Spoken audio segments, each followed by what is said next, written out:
So again, show of hands, raise your hand if this is your first time coming to one of these events. Awesome, all right, same here. Another question, raise your hand if you've never seen a term sheet before. All right, awesome. So we're gonna take care of both of those tonight. But my name is Terry Rice, and I'm a business consultant based here in New York City, working with a lot of startups. And then beyond that, I'm also the digital marketing expert in residence at Entrepreneur Magazine, where I'm also a contributor.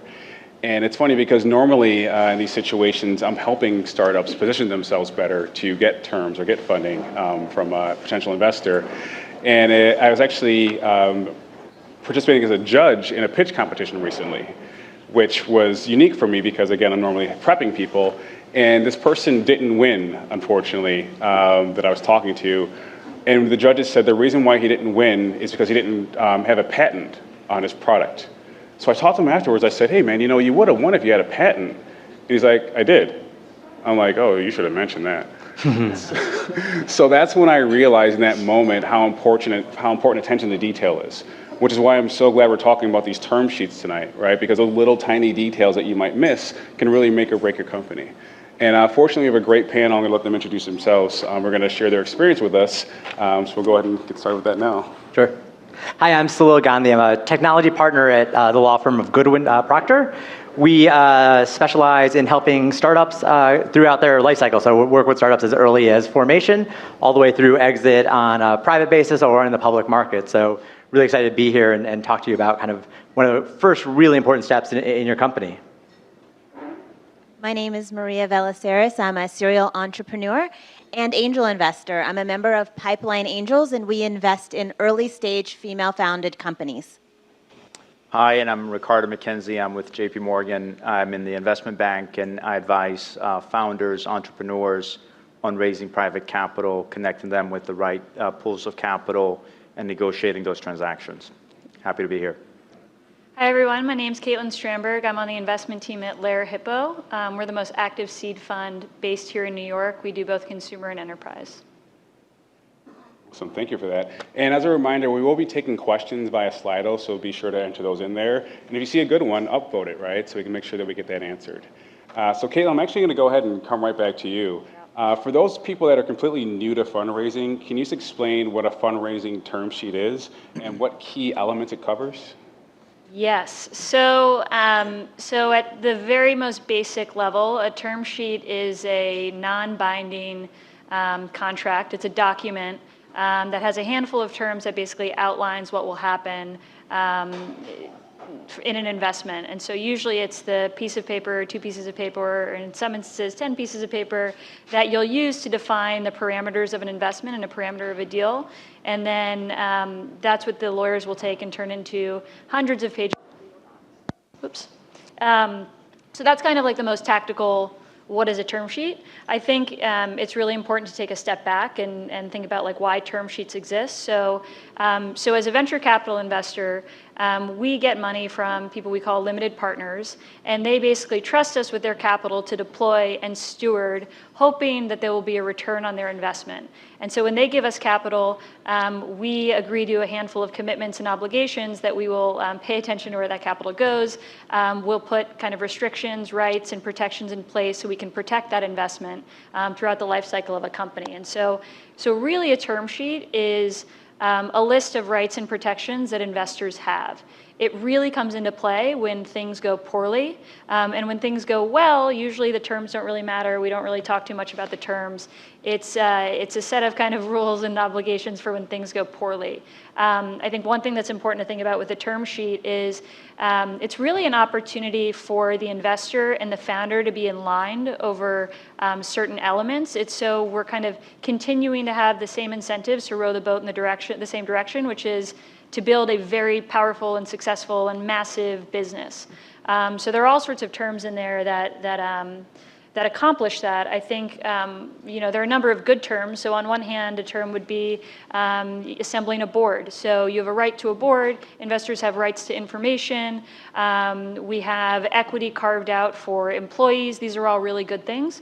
Kind of on the negative side, as a protection for investors, there are things like voting rights, which mean as a founder, you can't sell parts of the business without approval, or you can kind of you can't do things that would harm the company. So it's a little bit of a mix of both, and I think we'll go into the details. At the very high level, though, I think the things that people care about the most are, how much are you raising? That goes into the term sheet. What's the valuation of the company? Things like, what is the option pool? And we'll go into detail about what an option pool is. How do you incentivize employees? What does the board structure look like? What does voting look like? There's a great little clause at the end which says, once you sign this term sheet, you can't shop it to other people. There are all sorts of things, and we'll go into great detail. But typically, at the highest level, a term sheet outlines who controls the company and when, and then what the valuation of the company is. Yeah, and I think what I'd add to that is I kind of think about those set of terms in a couple different buckets. So you have financing terms or what you're selling. Those are kind of the valuation terms. You have governance terms. You mentioned the board, protective provisions, and then you have kind of rights that the investors have. And they go beyond just kind of voting rights, but making sure that the company, for example, has a similar vesting schedule for all employees, that they're getting proper IP grants from all employees. So there's a whole operational issues that the investors, and I kind of think about it in those three buckets. So financing, governance, and then investor rights. Yeah, thank you for that. So clearly there's going to be a lot of tough conversations that go into this document that you want to be prepared for. But Maria, on your end, I'm curious to hear your thoughts because you're both an angel and an entrepreneur, right? So for the angel perspective, is there a difference in that term sheet?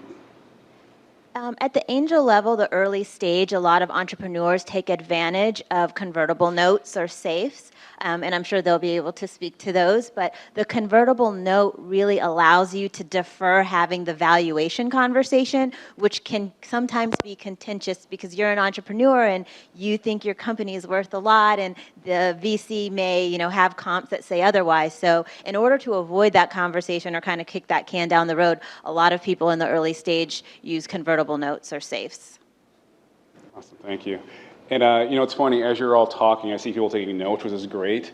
So Salil, to your point, what are some terms that people should be familiar with before they even start these conversations? Because, obviously it's not something you want to Google under the table real quick in the moment. Yeah, so I think even to take a step back, the term sheet is also part of your relationship building with the VC or the investor. It's important what the investor puts in there. As Kate mentioned, there's some short term sheets. You might get something that's 1 page or half a page that says, here's how much we're going to invest, here's the valuation of the company, and then we'll get all other rights that are customary in the industry. And it could be that short. Otherwise, you could see 10-page term sheets that really list out every key term that you're going to see across those 100 pages of the documents in great detail. And I think it's a good time to think about, what is your relationship with your potential investor, because it really is a partnership. Unlike, let's say, a merger or an acquisition where you're selling the company and once you sell the company, you're no longer involved. This is really the beginning of what could be a 5, 6, 7, 10-year, partnership. So it's really important to think about it that way. In terms of the terms, I think, the main term to think about, obviously, is the financial terms. Right? You want to know what the investor is offering, how much they're going to invest, and how much of the company you're selling. Because I think that's a headline to get there. And I think that's really also a business conversation between you as a founder and then your investors. I think a lot of the other terms that are important are around governance, around the other rights. A lot of those tend to be a little more customary, and we especially lawyers kind of walk you through, and a big part of our job is education. It's what are all these terms? What do they mean? And sometimes, as egregious as they sound on paper, how do they actually turn out in the real world? Because a lot of what we'll say is, I know that sounds bad, but here's how the story unfolds. Here's the end of the story, and here's why it's not that bad for you. And so I think that's part of the job. So I think the financing key is kind of the piece that you really want to understand going in, because often the thing you do prior to having a lawyer involved. I got it. So it's funny, you made a point about some terms seeming egregious, right? So when I hear things like dilution, I think, well, that can't be good. So just from your perspectives, what does that actually mean? How does that affect the actual agreement? Sure. So dilution essentially is a concept that says if you own a percentage of the company, when you take on financing, your percentage will be lowered, right? So if you own 100% of the company, you sell 20%, you'll be down to 80. You're diluted by 20%. So dilution is a reality of venture financing.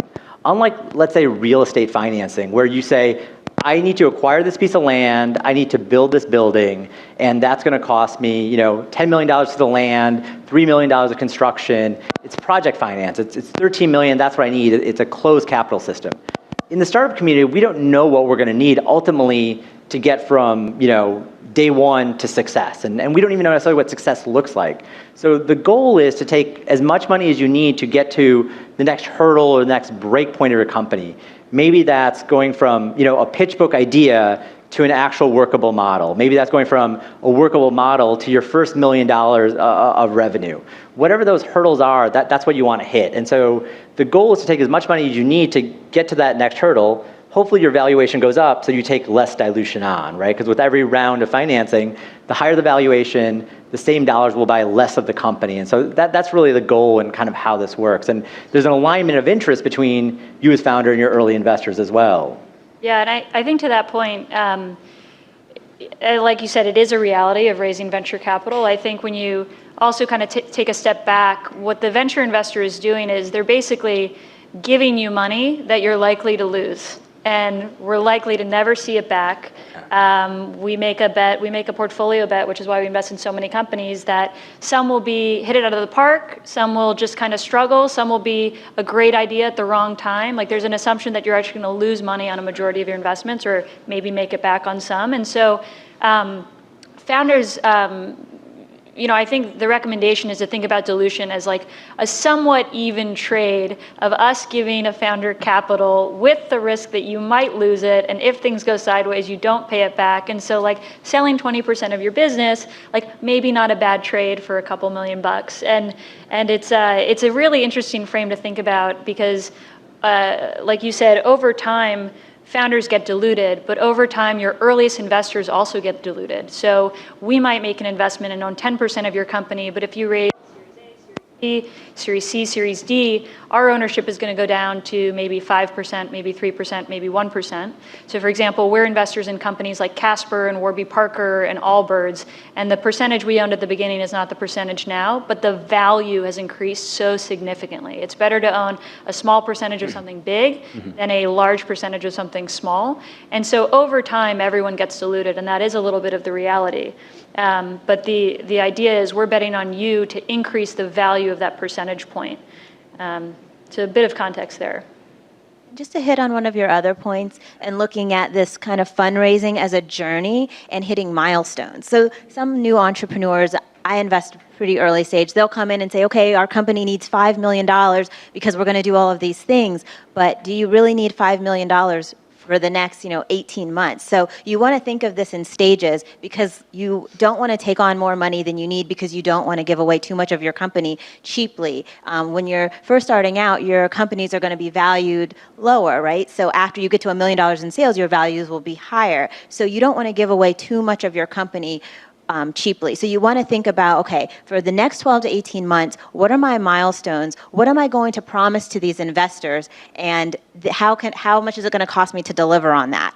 And then that's how much money you raise for 18 months. Next 18 months, so you hit all those milestones, you go back to the investors, and they have a little bit more confidence in your ability to go the next distance. So you have your next milestones, you go back to them and say, I delivered on all these milestones, now we're going to do X, Y, and Z, and now I need $1.5 million for that. And so that's how you want to think about this journey and how you kind of break it up. Because a lot of people come to us and they're like, but I can't, get to my vision without $5 million. But you might get to that $5 million, but you might not do it, might not need all the money at once. I mean, and one great exercise that we recommend that founders do, and especially for the folks here that haven't seen a term sheet, is come up with a bit of a cap table or make a small cap table. You can learn how to do it online. Your friends can kind of show you. There are all sorts of kind of great blog posts and things like that. And see what happens to your ownership over a couple of fundraising rounds. And you can model things, and there are great examples of what actually happens. And that's a really good visual way to see how dilution works and what happens over time. Because I think at that very first negotiation, if I'm a solo founder and you come into my office and we think you're fabulous and we want to invest and we give you a term sheet, you're going to be selling probably 20% of your company. And so you're going to go from owning 100% to 80%. And then I'm going to say to you, hey, also to to really hit it out of the park and build an amazing business, you're going to need to hire an amazing team. So now you also need to reserve 10% of your equity for new employees. And so now you've gone from 100% to 80% to 70%. And that's before you've done anything. And so you got to get comfortable with that. You've got to think through that. It's a very different mentality, and it's one that's very common in the venture landscape. It's very different than going to a bank and getting a loan. It's very different than finding people that will give you money for free. So it's a bit of a different animal. So it takes a bit of thinking and conceptualizing to get comfortable with it, because it's a bit of a tough pill to swallow if you don't have a ton of exposure. Yeah, it's funny as you're talking, I mean, two things really strike me. One is the need to just manage your expectations, right? Like what are you going to potentially going to get, and what are some changes you're going to have to make, throughout the time when you're seeking this investment. And another is just literally just empathizing with the people who are, investing in you, right? Like they might never see this again, and they have like 4 or 5 other companies that, unfortunately didn't make it. So that's why they might have to say what they're saying. So just thank you for that perspective already. But, one thing like Ricardo, I'd love to hear your thoughts on this. Just going deeper into the terminology here, what is the difference between preferred and common stock, stockholders? And then beyond that, we also have founder stock. So what happens if a founder leaves the company? How does that impact the terms? Sure. So it's, at a high level, preferred investors are typically minority investors. So most investors that are going to be minority investors are not really going to be involved in the day-to-day decision of the company as part of management. They want to have a little bit more protection. And so the way they get that is through a higher ranking in the cap structure. So preferred is typically for minority investors. Common is typically for founders or other people who are involved in the day-to-day of the company. Two important considerations with preferred, as you bring it into your cap structure. One is, as I mentioned, in terms of ranking. So typically the way you think through it is debt, then preferred, then common in the event of a liquidation if something needs to be wound up. So you got to think through that because people will get paid ahead of you. And the second is really on the liquidation preference. So in the event that the company either gets sold or down case scenario the company gets liquidated. In some instances, the preferred would actually be able to get more than 1 times whatever they put in. So that's kind of the liquidation preference. So 100, let's say, it gets sold for $100 million, and they invested, $50 million, and they have a 2 times liquidation preference. In an extreme example, all that money, the $100 million would go to the preferred investor because they have a 2 times liquidation preference, and the common shareholders wouldn't have anything left at that point in time. So it's important to really consider who's going to be ahead of you and the reason why they're going to be ahead of you in the ranking, because they're not making the day-to-day decision on how you're impacting the business. So those are kind of the different things to consider. As it relates to the founders owning stock, they can continue to own the stock, and not being involved in the company. That they really wouldn't be affected from an equity ownership perspective. If they have common stock, obviously they'll be similar to the other common stockholders. So it's a really, I think a really thoughtful way to break it down. I think one thing that I see time and time again, particularly in tech press, is these massive fundraisers and then these exits. And typically I see an exit that's not that much higher than the last round of financing. And so what happens is you read this tech press and you're like, oh my gosh, everyone gets rich. The early employees, the later employees, someone who just joined. And that's actually not true, because there is this layer of preferred investors. So it's actually like the valuation price minus all the preference of these investors. Maybe there's debt, subtract that, and then you get a percentage of what's left. And it's often not that much. And so you really have to be careful about how you structure kind of that preference stack, and no one really talks about it. And so the insight is just so powerful, because there is a rank order of who gets paid out in an exit or a liquidation. And it's something that no one really talks about, and it's very, very important to think about either as a startup founder or a startup employee. Yeah, the one thing I will add to that, and I think I mentioned this earlier, especially when you're taking the early stages of rounds, and you know, from a kind of angel investor and an early stage investor, you know, as a company grows, they will look more like common in that stack, right? So you have potential preferences where not only will the preferred sit on top of the common, but every series of preferred, so the A could be below the B, below the C. So there's a real alignment of interest again, where you know your early investors will want to create things that are more democratic, if you will, where if there is a horizontal exit and you are tapping into that liquidation preference, that everyone gets to participate kind of pro rata or pari passu, so that way you know the investors can kind of get back their money at least on the same percentage versus kind of having that forced stack. And I think you know you can really work with your investors early to set up a system that works kind of going forward and is kind of fair across the board. And I think beyond all of the terms in the term sheet, I think it's really important to think about who's giving you the term sheet. Yeah. Is this somebody that you want to work with for the next 8 to 10 years? Because these are long relationships. So if you're having a tumultuous negotiation situation, you have to think, how is this going to be at a board meeting when I have an issue and we have a disagreement? Is this person somebody who's going to support me? Is this somebody who can believe in my company? Is this somebody who can help me raise the next round? Is this a strategic person that can get me in front of the right clients? So not just thinking about what the terms are in the sheet, but beyond the terms, what can this person bring to you? And it might make up for maybe a lack of evaluation. Maybe you think you should be valued higher, but because this investor is bringing so much more to the table, you might give on some certain principles in your term sheet.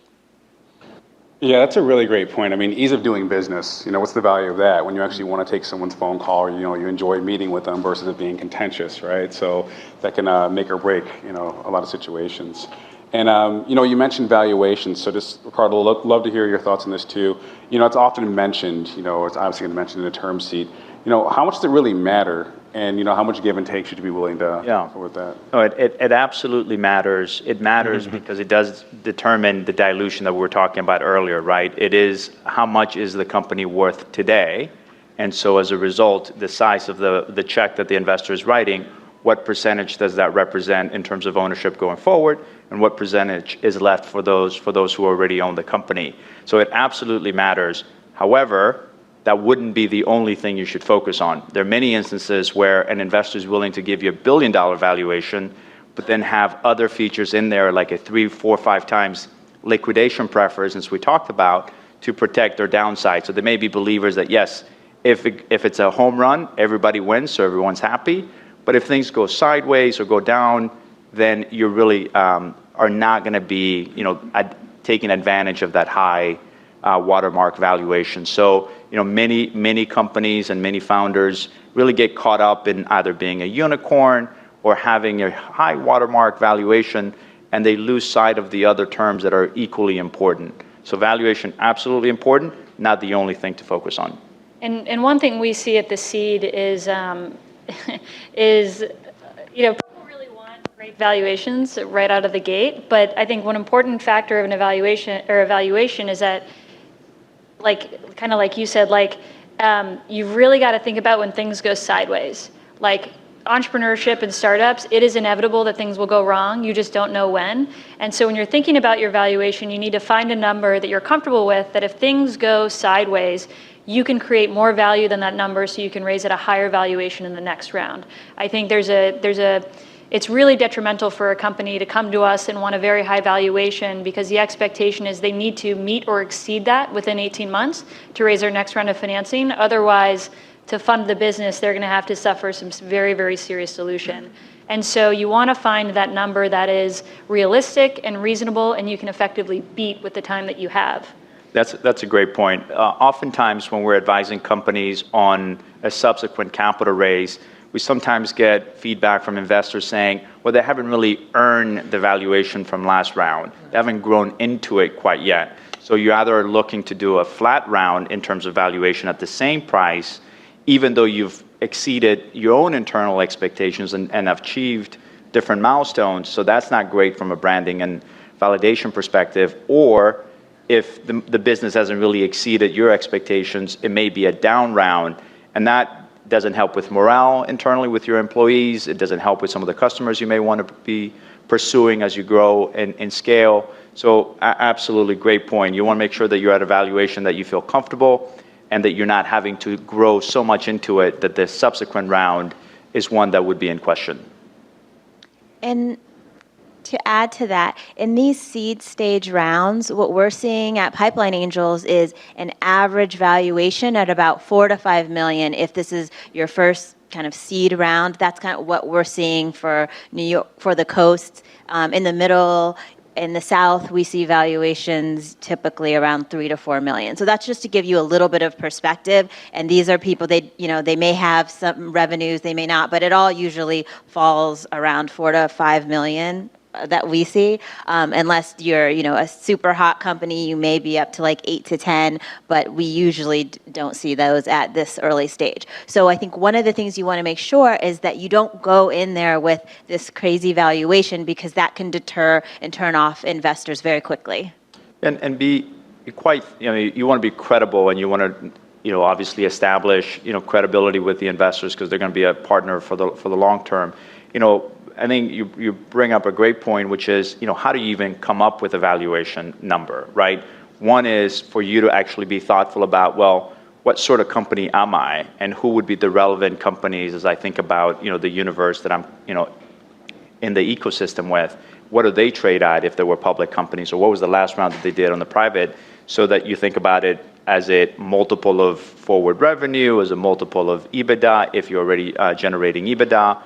But think about why you're asking for a certain valuation. And the other part of it is also maybe not negotiate against yourself and see what investors are willing to ascribe to you before you actually put forth a number. I feel like I negotiate against myself constantly.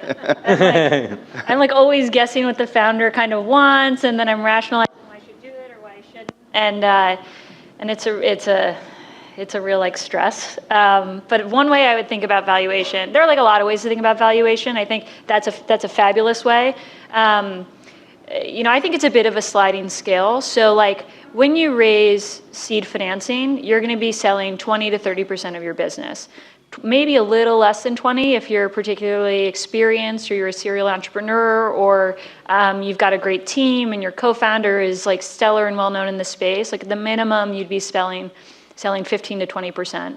If you're inexperienced and you're unproven and you're building a product or a service in a very risky market that's totally unproven, and we're guessing the world will be in a certain direction, you're going to start sliding closer and closer to that 30% number. And typically what you'll do with evaluation is you just think about the amount that you're raising divided by basically the percentage you're selling, right? So if you're raising 5 million divided by 0.2, you'll get whatever number that is, which I'm not going to do, which is very easy math, but I'm on video and I've done it wrong before. But basically you can do kind of this math and you can see what the bands of reality are. So if you're raising $5 million and you're selling 20% of your company, like if it's your first round of financing, you're just in outer space. It's not going to happen. And so you can kind of think about what the investor is going to be thinking and what they're going to be kind of inclined to do. I would say seed investors are typically trying to own about 10 to 15%. And so you can think about what is in the realm of reality there. And that's a good way to kind of back into a range. The best way to negotiate valuation is to always have another term sheet and have a better offer on the table. That's really the only way you can lever up where a deal gets really hot and pretty competitive. And so that's great, and that's fabulous if you can do that. And we're typically okay to kind of negotiate, but you have to make sure that is real.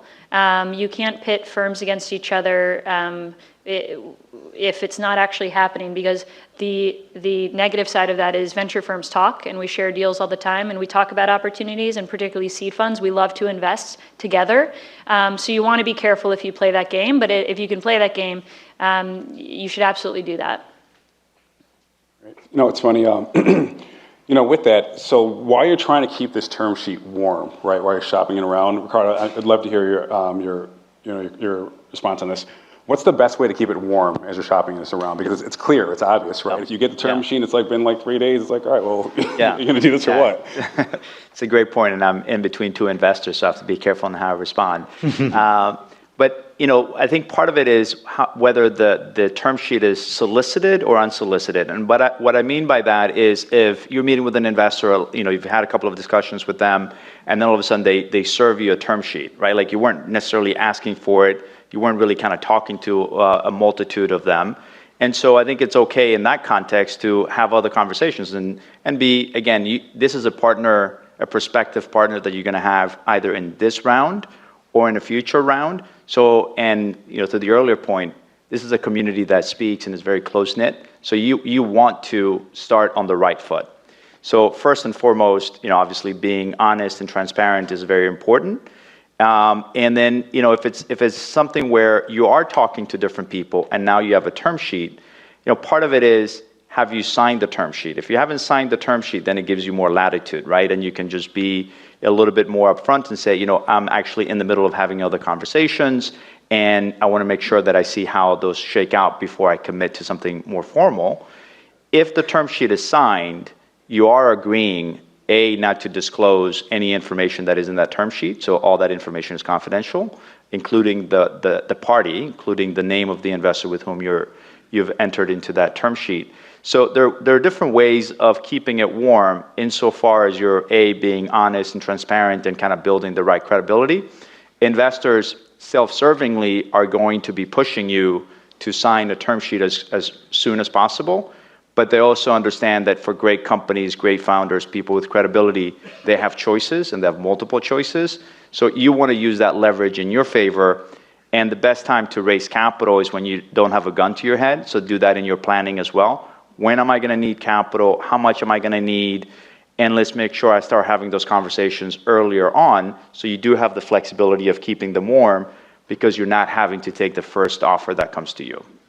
Some investors will actually, excuse me, guys. Some investors will actually expire their term sheet. So they'll give you 7 days to make a decision or 7 days to sign.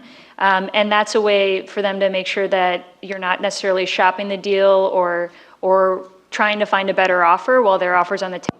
Investors have big egos, and no one likes to lose a deal. No one likes to lose. And so I personally think that when a term sheet is on the table, your process has started and you've got to go and you've got 5 days to figure it out.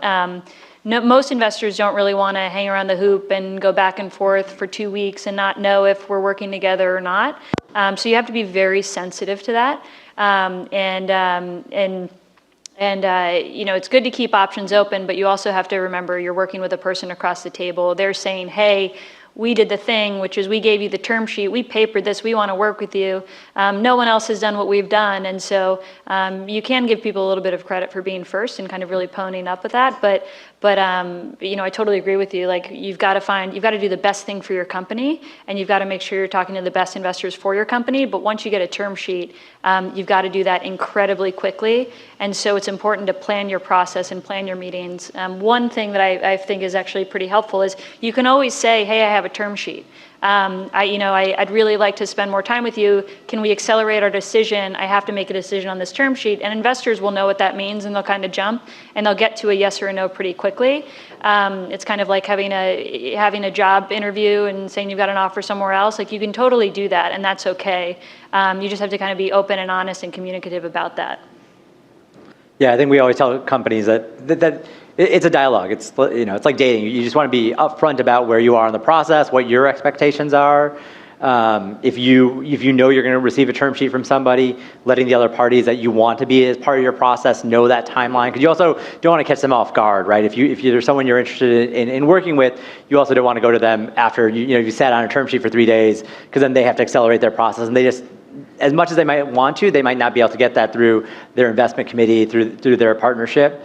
So again, it's just being really communicative about that process. And again, it's a very small community, and you will often want to work with the same people again. So you just don't know where they're going to come back, and so you want to be really fair with people across the board. And I think that frankly we see it on both sides of the aisle when we represent the investors.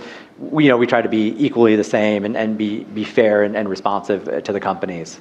Yeah, I think at the end of the day, you're dealing with another individual on the other side. And so you want to also understand what the level of reasonableness is with you as well, right? Like if they're pressuring you to sign a term sheet, you want to make sure that you've kind of gotten enough counsel and understand what you're committing to, right? Because once you've signed the term sheet, your options are very limited, right? And it's harder to negotiate something better than what you already agreed to upfront. So you want to understand who are you dealing with? Why is there such a, such an urgency on the other side? If it's something that, can it be, slowed down a little bit more? And what do you need to show them to demonstrate that you're interested in a partnership with them, but while at the same time kind of doing what's best for you on the company? So there's one kind of nuance here I want to make sure we're clear about. So signing a term sheet is not a done deal. You'll go through maybe a month, maybe more, hopefully less. You'll go through an extended period of time of deep diligence where an investor will ask for bank statements, they'll ask for old board decks, they'll ask for anything and everything about your business. They'll do background checks, they'll do things like that. There are many ways that a deal can fall apart from the time you sign a term sheet to when you actually get cash in the bank. So I firmly believe that a deal is not done until money is wired into your account. For the most part, venture is a reputation-based business, and so it's rare that a deal will get pulled, but you want to make sure that you're very buttoned up, that you're being honest and ethical about what's going on, because things can happen. So a term sheet is just an agreement saying, hey, I agree to want to work with you. I'm going to ask a bunch of people about you and do some diligence, but it's not going to be a month until we make this formal. And so, Salil, you could probably talk much more about that, but it's something it's a nuance I just want to make sure we put a fine point on. And for the founders or the companies, because of the deep diligence that the investor is going to do, it doesn't typically get better for the founder, right? Like you're agreeing to at least a baseline. Yeah, that's right. And I think in the early stages, it rarely. I do think that people live by their term sheets, right? There's a difference in the financing world than let's say in the merger and acquisition world, and even in the later stage financing world. Once you have a valuation, once you have a set of terms, rarely, if ever, have I seen an investor come back and say, we did our diligence and we gave you X as your valuation, but we're going to take 20% off that, right? I think people will live by that. I think what they're looking for are really red flags to the business. Do you not own the IP that you said you own? Do you not own the percentage of the company that you said you own? Could you have some wayward founder who happened to have 50%, right? So I think that process is, while it's not done, the expectation is that it will get done, and we often talk about it as confirmatory diligence, that we're not looking to find red flags, that we're not looking to change the valuation, to change the terms. It's really to make sure that everything you told us about the company is the company from the investor side. And I think it's really important, I think as Ricardo said, to have your house in order, right? You want to make sure you go into that process with, your IP ownership set and confirmed, that your cap table, which is, who owns equity and how much they own, that's set, it's definitive, you have backup documentation to all that, because investors will come in and they will look at every last document, every last equity grant, down to the board minutes that approved it to the actual grant paperwork, right? And they will tick and tie that. So it's really important to make sure that that's all in order. And it's also really important to be responsive. So in your diligence room, if you don't have everything and an investor reaches out to you that they need a document, don't wait 3 or 4 days to get back to them. Make that your priority that day, because as we're doing diligence, we're also seeing what it's going to be like to work with you. Are you someone who's responsive? Are you someone who is fully transparent? And those are the kind of things we're thinking about, because again, this is a long-term relationship and we want to make sure we're partnering with someone that we have confidence and believe in. It's funny, you made a point about being responsive, right? So you get this offer, like, are you going to respond or not? A lot of people track their opens on their emails, right? So they see that you open it 4 times on your phone and twice on your desktop, and you still want to answer that one question. That's obviously a red flag. So just, make sure you are doing that. Oh no. Just so you know. But, Salil, actually going back to you, I think we have an opportunity here to pass along some hard skills as well as some soft skills in regards to what's going on in a term sheet, and in this case, how to negotiate it. Yeah. So I'm just wondering, what can you negotiate, and how much should you negotiate? Where is the line between being a good business person and being a little bit annoying by the amount of back and forth you have? Right. Yeah, it's a great question, because you're going to get this term sheet. It could be, take the full-blown NVCA, the National Venture Capital Association form. It's 7 to 10 pages. It goes into great depth on each of the provisions. So I think a lot of it is education, right? So step one is understanding what each of these terms mean and why they're important for your business and how they can affect your business, right? And I think when you do that, and you know, a lot of what we do is go through that education process, sit down with the client, go through it step by step and say, this is what it's important, try to, you know, in some cases alleviate concerns, try to explain, you know, how these play out. And again, it's thinking about how the entire, you know, movie is gonna play to the very end.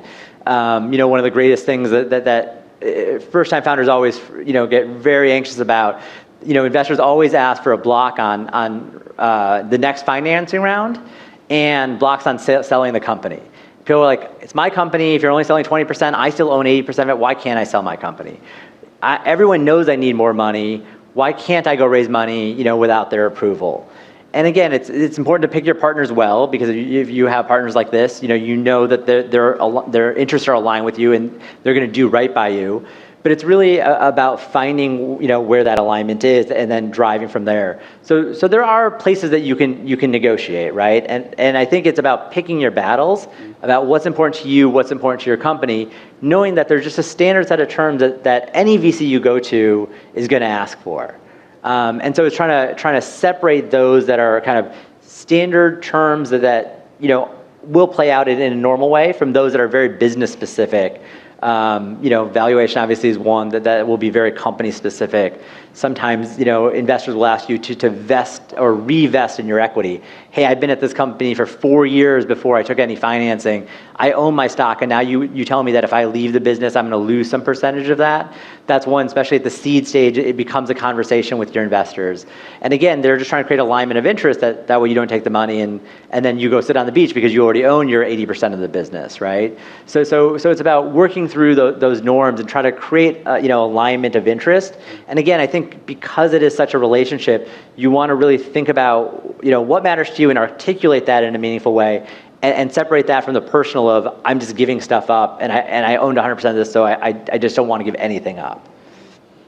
Yeah. Yeah, and when negotiating a term sheet or you know, for that matter, you want to kind of do it holistically, not just, you know, one discussion on one point, then another discussion, another point. You want to think about, you know, what is this holistic agreement that I'm entering into? What is the interplay between valuation and this other clause in here? So how do I think about it holistically? Because the investor is going to be thinking about it holistically. They're going to put it in their model and they're going to figure out, okay, what happens in this scenario? What happens in this scenario? What happens in that scenario? And that obviously has moving pieces. So you want to think about it holistically and not necessarily just one item per conversation.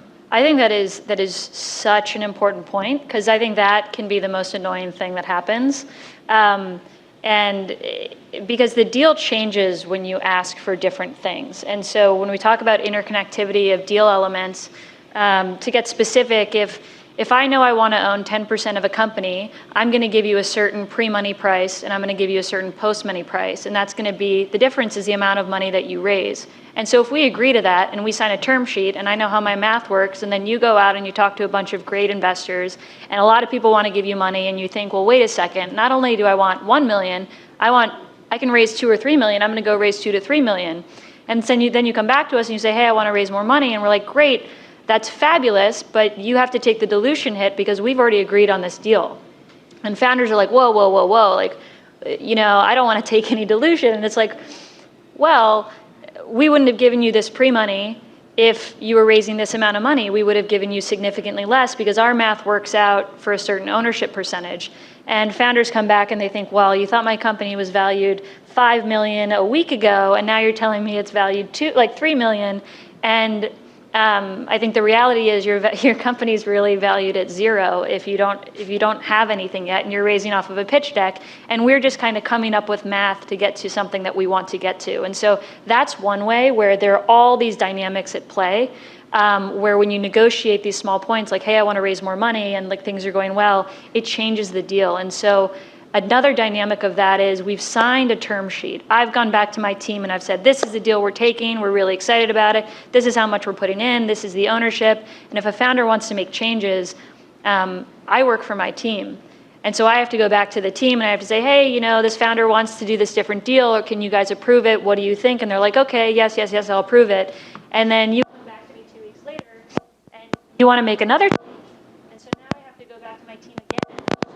number 3 that I'm trying to not even sell a deal, but I'm trying to update my partnership, and they're looking at me and they're saying, why isn't this getting done? What's going on with these tiny hits? We need to like allow them to raise more money and just move on. And so the more updates you have and the more changes you have from an original agreement, the more conversations that anyone has to have with a partner or not, you have to update your team.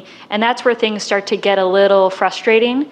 And that's where the holistic view really becomes critically important. And most investors, they do this day in and day out. I just got off a couple months where I've probably negotiated 5 or 6 term sheets. Like, I'm doing this all day, every day, and I know what my team can do and I know what we can't. And so for a founder, it's really important. It's like the most important thing for their company in this moment.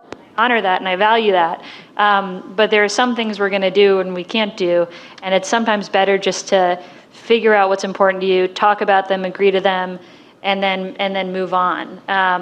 And I think that's a hard thing for founders to kind of think and believe. And so I caution you guys to, and the folks in the audience to, if you're going to negotiate certain points or ask about certain things, maybe practice it with your lawyer first. Maybe talk about all the things that you want to talk about and get some advice and perspective from them. Because, you know, to kind of bring it full circle, it is the beginning of a relationship. And it is how we're going to work with you and how you're going to. And if we feel like we're getting taken advantage of, and you feel like you're getting taken advantage of, that's not a good thing. So you want to drive to a deal close as fast as possible. And I really think that like a good deal is where everyone's a little bit unhappy. Like that is like the best deal, right? Like you're generally happy, but you're a little bit unhappy. And the best deal is a done deal. And so all of these things kind of come up, and you can preempt this by getting familiar with the terms, talking to your lawyer, thinking holistically, which I just think is so important and so critical. And then like maybe limiting yourself to like 2 back and forths, and then you got to move on, I think. And I think you guys both touched on lawyer, good counsel. Raise your hand if you have a lawyer. That's going to be very important when you're raising a term sheet. A lot of these, when you're raising funds and coming up with these term sheets, because a lot of these pitfalls can be avoided by good counsel. So if you don't have a lawyer, I would, you know, that sometimes they're expensive to have on a retainer. You might want to reach out. There's some organizations that can help you get pro bono lawyers. There's some angel groups that you could reach out to that can help tell you where these resources are, because that's really important to have a lawyer, because you can Google and you can try to learn these terms, but like she said, investors are looking at these and doing 5 term sheets a week. You'll never get to the level that they are, and you shouldn't have to. You're a founder, you're not a lawyer. So let the lawyers do their jobs and just hire a good one. I'm glad my check cleared. But I couldn't agree more. It is, you know, it is what we do every day, right? Our job is to help you through this process.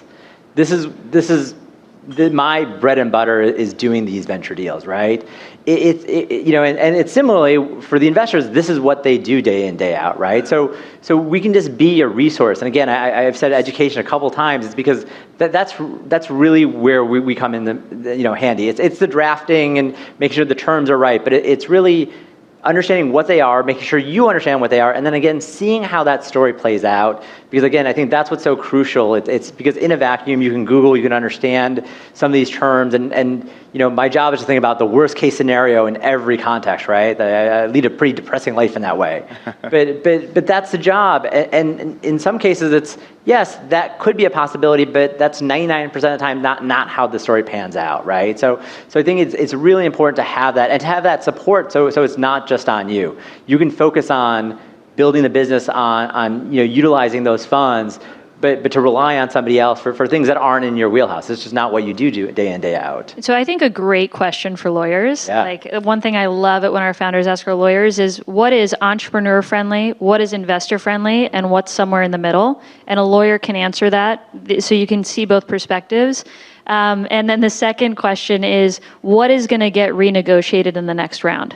So as seed investors, you know, there are business points which are really important, and then there's kind of tactical legal rights that are really important. But we know that if a company is successful, a Series A fund is going to come in, and they're going to have their own lawyer, and they have the option to kind of redo and revise everything. And so in some senses, everything is renegotiable. And so for a seed investor, we're thinking, what are the terms that we can agree to that's going to set them up for success that aren't really going to have to be renegotiated? Or where's the line where we can kind of squeeze them under so they're not renegotiated? But that's totally on the table. And so when you're considering what you should negotiate or not, asking your lawyer what's on the table is always a really good question. Yeah, I think that's absolutely right. Because because the story will continue to go on, and once you have new investors come in, they have their own ideas. But a lot of what your job is in that early stage is to bring on investors you like, bring on partners you like, and to set the stage of the company. I really think of that seed round as a foundation, right? It's where you're setting the general terms, and most of these deals can be a lot of paper for what is sometimes a small investment, because you are setting all those terms. You're doing things like establishing registration rights. So registration rights are what happens if the investor, if you go public, what rights do the investors to sell out on the private market? When you're taking $1 million check, that's probably that's the goal, but that could be years out.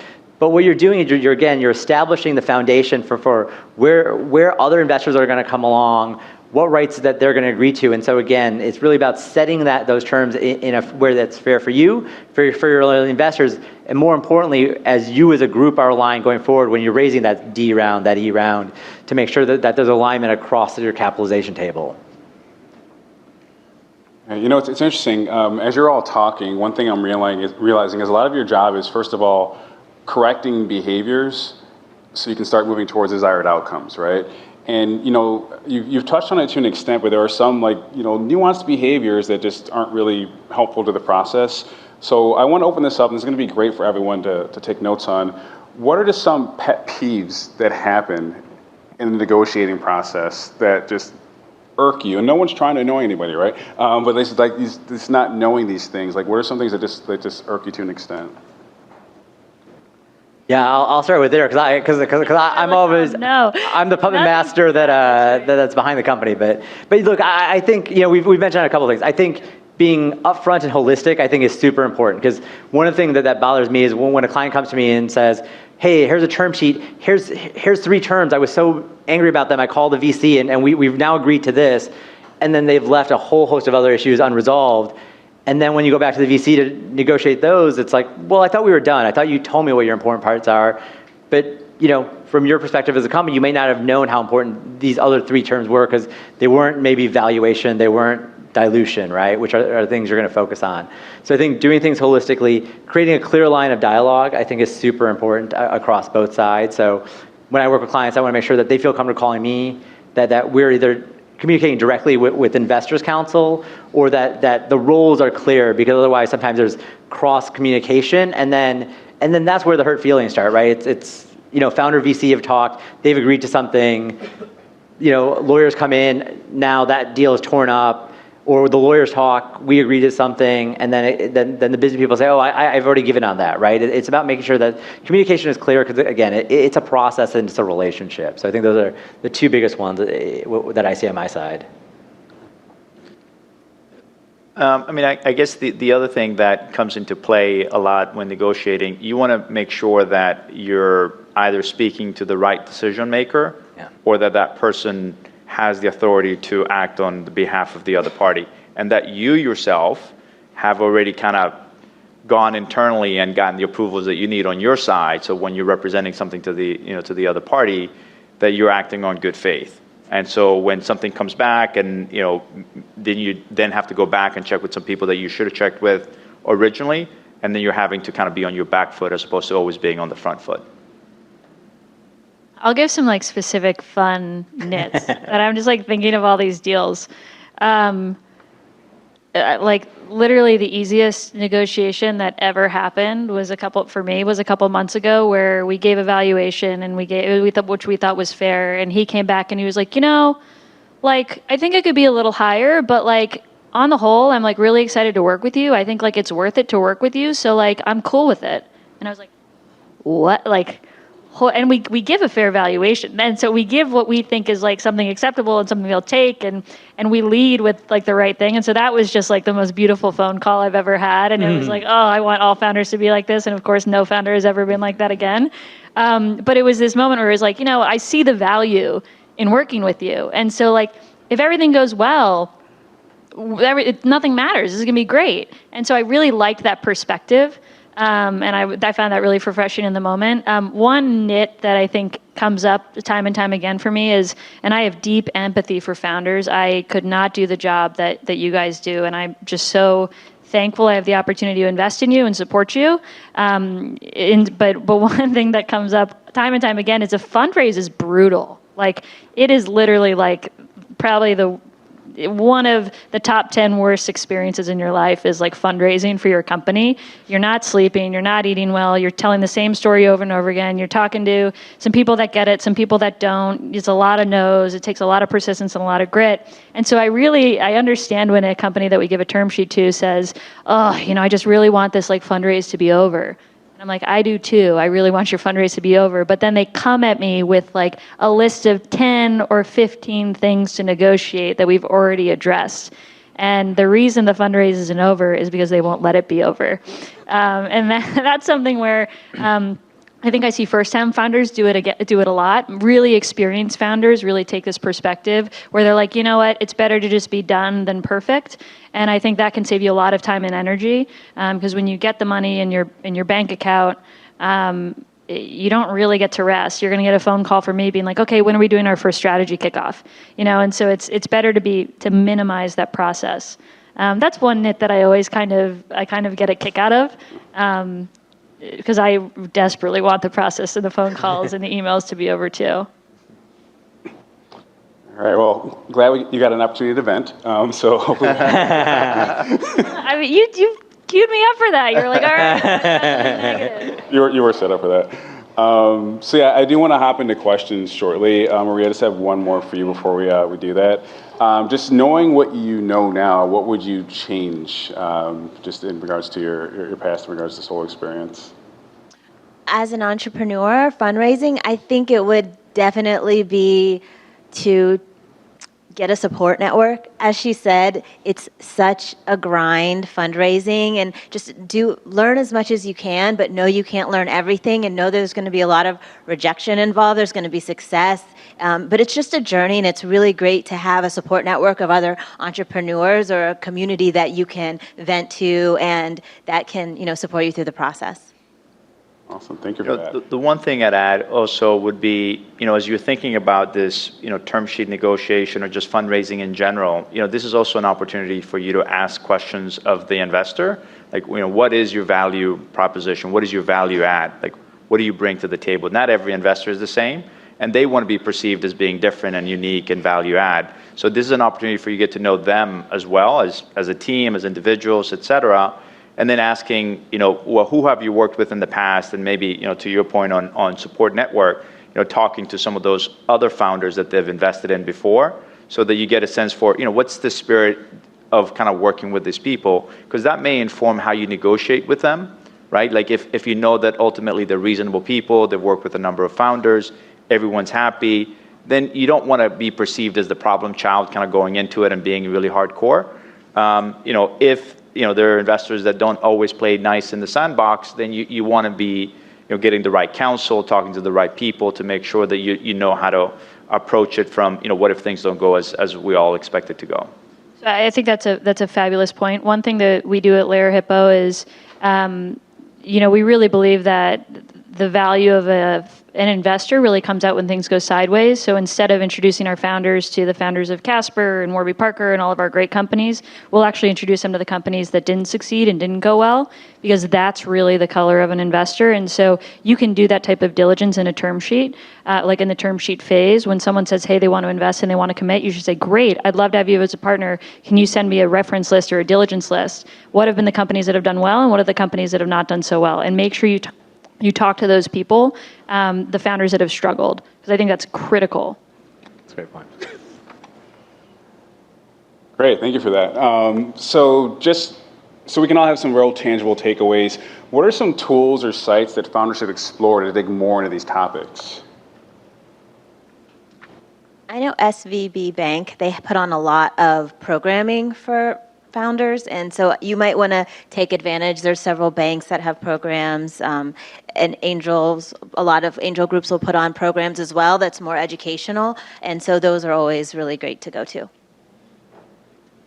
So as part of my training in one of my venture jobs, I had to sit down and I had to read all of the NVCA docs. And like these are, and I put them in a binder, and this is like a lot of paper, and it was like really aggressive, and it was really boring, and I don't even know that I finished all of them. But it's an exercise that I think is really important. You should sit down, you should read a term sheet, you should write down what you think it means. What's the investor-friendly version? What's the founder-friendly version? What does this actually say? Because I think most people don't even just sit down and read it. And yeah, it's a little bit in like legalese, but you can also ask questions. But I think just doing the work and reading a charter or reading a term sheet, you'll learn a lot just in that process. And it's going to answer questions for you, just the sheer act of doing that. Yeah, and I'll know two things. So the NVCA forms are actually footnoted. And so they often will say, this provision is more investor favorable, or there's a variant that's more investor favorable, and here's why. This one is more founder favorable, and here's why. So I think those are a really valuable tool. The other one I'll plug is, because we run it, is Founders Workbench. So it's a site that we've at Goodwin developed really as a resource tool for founders. So not only does it have kind of current blog posts, kind of state of market, information about any of these terms, but it also has a document driver, so you can actually go and you can create your company, you can run your cap table, you can see what a founder's purchase agreement will be, what vesting terms are, and then you can get the same documents that we use, and if you were a client that we'd give to you. So that's another great resource for you guys. Foundersworkbench.com. If you like books, there are a couple books that I think are pretty interesting. There's a book called Mastering the VC Game by an investor named Jeffrey Busgang. It's like a little bit founder story, a little bit technical. I think it's amazing, and it's for founders to master the venture capital game, not investors to master the venture capital game. And then I really like a book by an investor named Brad Feld called Venture Deals. This is effectively like a Bible for any kind of junior investor. If you want to get technical and we want to really understand the dynamics, I think it's a great resource. But for founders, when you've got a million things to do, there are like Cliff Notes versions online, but those are two really great sources for more of the story element. And there's also some accelerator programs that also offer free programming. They have breakfast, lunch, and they'll invite the community and then talk about, kind of like we are today, different things that you need to know as an entrepreneur, term sheets, building your team, creating your pitch deck, and they'll be more focused. So Entrepreneur Roundtable Accelerator is one of the accelerators that I mentor at, and they are very good and they're open to the public. Great, thank you for that. And we have some great questions as well that came in. I have a tablet here that's not quite working, so I'm just going to kind of peek over here and see what you got going on. First question for the panel is, what are some common benchmarks investors ask startups to reach? Great question. Guess that's for me. It totally depends. So it depends on what stage you're at and what type of business you are. So for example, if you're a software business, it's going to be monthly recurring revenue. If you're a consumer business, it's going to be some sense of sales. So it totally depends. So I'll just bring it down to the seed level because I think that's probably where we are. In terms of benchmarks, so benchmarks for that investors need, I think to make an investment decision, the team's got to be fabulous and stellar and be sparkly and be stars. And those are all kind of weird descriptions because you can't really describe it until you see it. So there's got to be grit, there's got to be persistence. When I talk to your former bosses or your former employees, they say this person is amazing. I would totally back this person. I think that's one kind of like sanity check benchmark around the person. And then I look at the founder and I think, is this someone who can really recruit amazing people to come join them and get them along on their mission? So that's kind of one. If you have a product or a demo, it's always good to see that. It's much easier to raise money off of something that's tangible and physical and something I can play with than an idea. I think a financial model is always really important, even if you're just raising off an idea, some sort of semblance of how many users you're going to get, what that's going to cost you, really understanding the mechanics of your business and the strategy you'd need to push your business. I think particularly investors in New York were much more analytical and kind of unit economic driven than I would say maybe the West Coast if I were to compare the two. And so really knowing your business better than we know your business and being thoughtful and having answers to questions, those are kind of like the baseline benchmarks. Once you raise for a Series A, it becomes around how much you're raising. Is your business profitable? What does the path to profitability look like? All those types of other types of metrics, but it totally depends. Great. Another question. So for a profitable business, what kind of formula do you typically perform to get that valuation? What type of? For a profitable business, what type of math do you do to get your valuation? Correct. So a business profit. that's already that's already operating and having revenue coming in, what formula are you using to come up with a valuation? Yeah, I mean, one way that an investor is going to think through valuation, and therefore you should think through is, they're going to be underwriting to a certain level of return, right? They're going to have an expectation of whether there's a multiple of invested capital or whether there's going to be an IRR. So they're going to think about, if I invest money today, and if I believe in the plan, and we're going to exit in 5 years, we want to target X return, right? So they're going to be thinking through that. And that's how they're going to think through, arriving at what they think the art of the possible is. Clearly, there are going to be multiple scenarios in terms of what is an upside case, what's a base case, what's a downside case. That's one way. As we talked about before, there are other ways in terms of comparables, et cetera, that people would arrive at ascribing valuation. I would say that if you have a profitable business, venture capital might not be the funding source for you. You've already kind of leapfrogged past something really important. So something to keep in mind, it's not for everybody. Yeah. Awesome. Great. I don't often work with profitable businesses. So.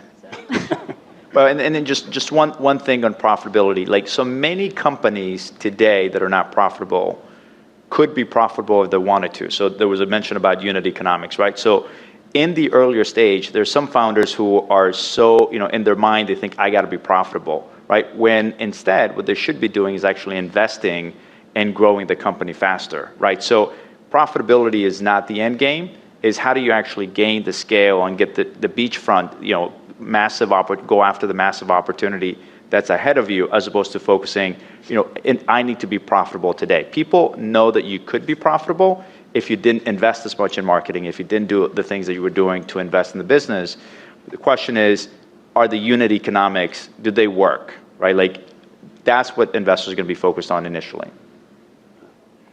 And another great question came up, and I think it's going to calm some nerves, is roughly how much time surpasses between the pitch and receiving a term sheet? What does that look like? I think it depends.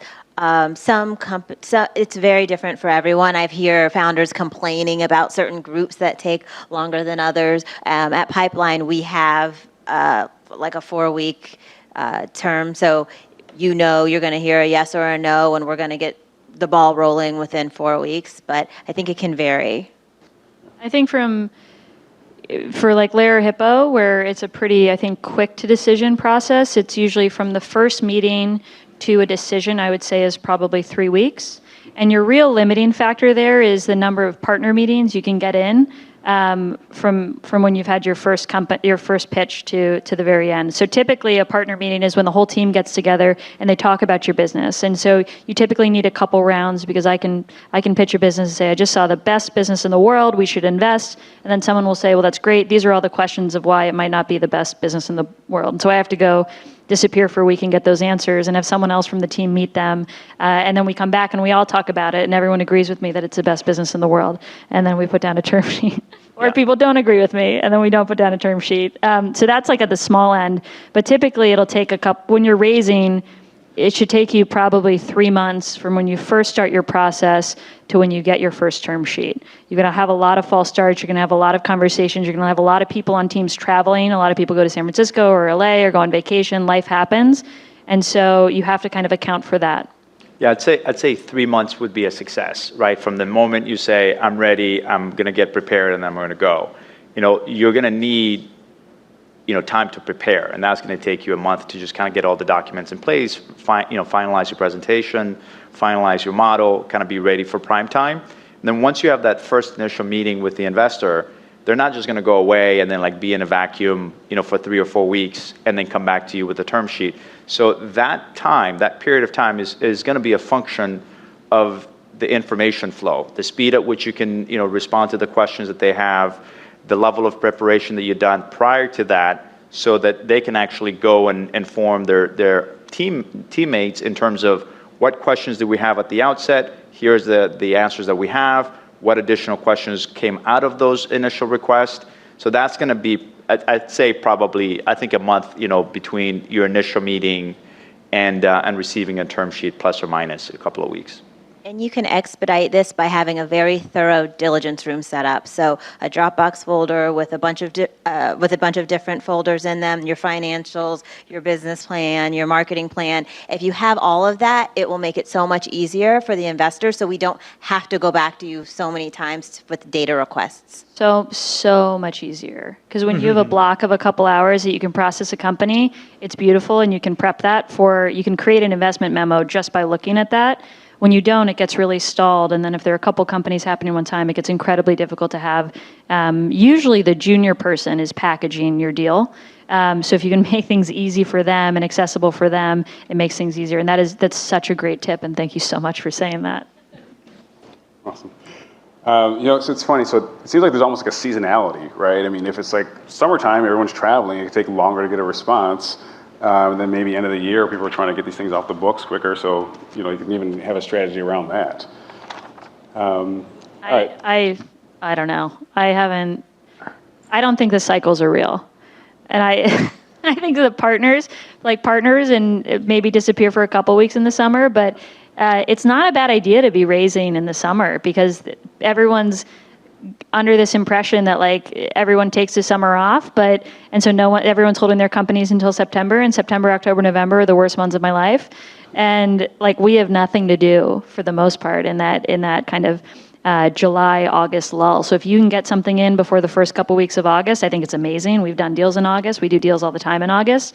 And also even the holidays. If you can spend a little time in December and kind of get people thinking, you can kind of come back on a further footing in January.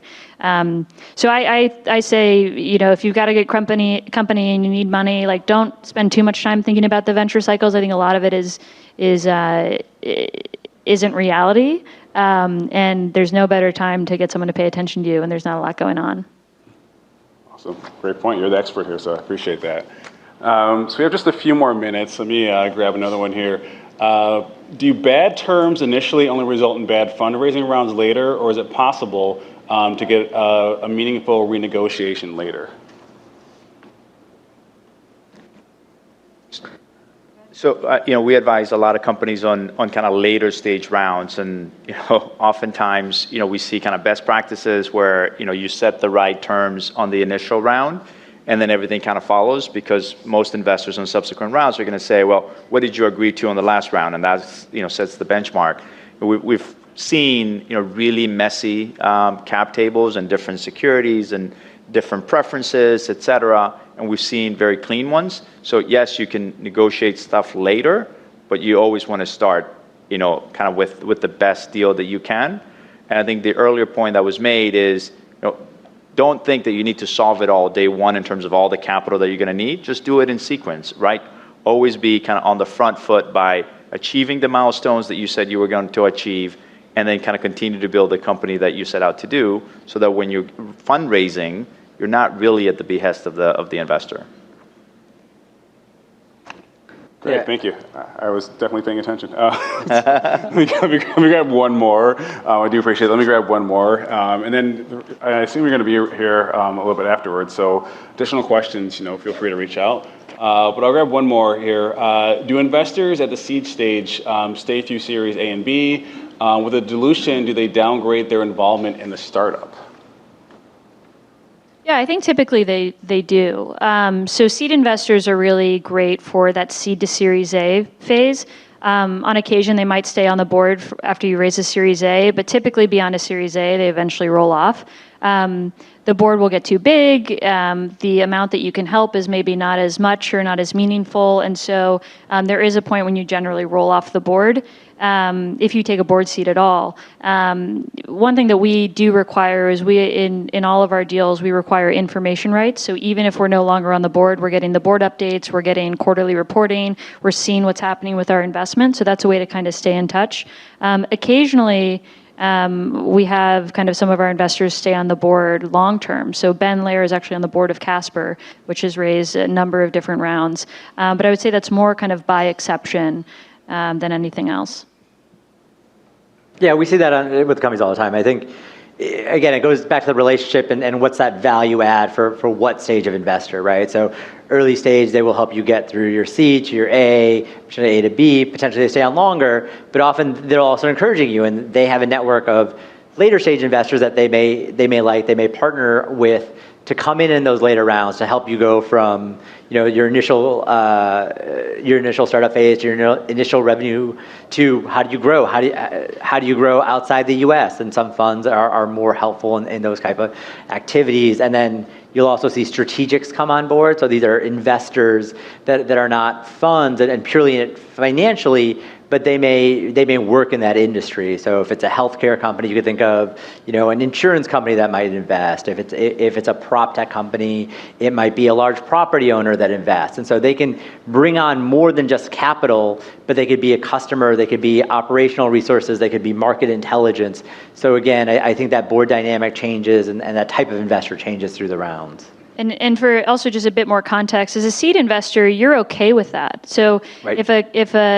If a later stage investor is Series B, B, C, D strategic, their incentives are the same as ours. They're going to have preferred stock. They're going to have equity.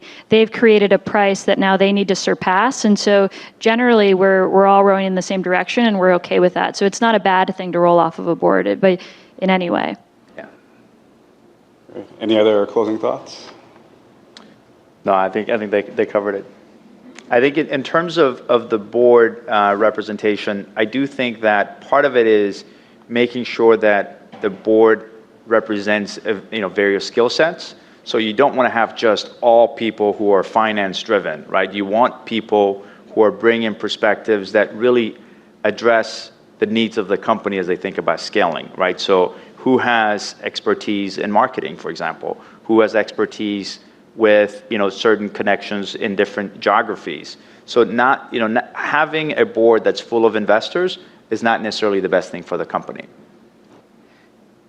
Yeah. Just on the board point, I think we also there's an operational element here, right? There's just a scheduling element. So we also think about the board is responsible for the entire management. So we also create advisory boards where you have those experts to come in to lend their expertise, but don't necessarily have to sit through.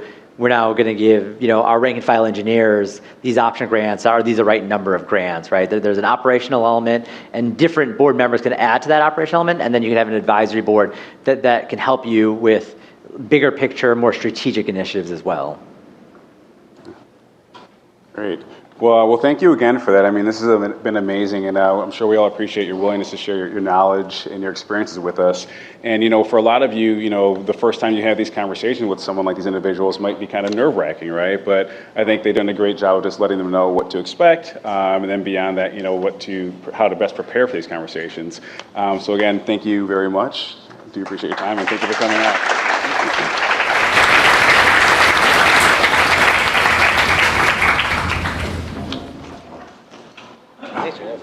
All right, everyone, we have dessert and our bar upstairs, so if you'd like, you can join us for networking. Thank you very much.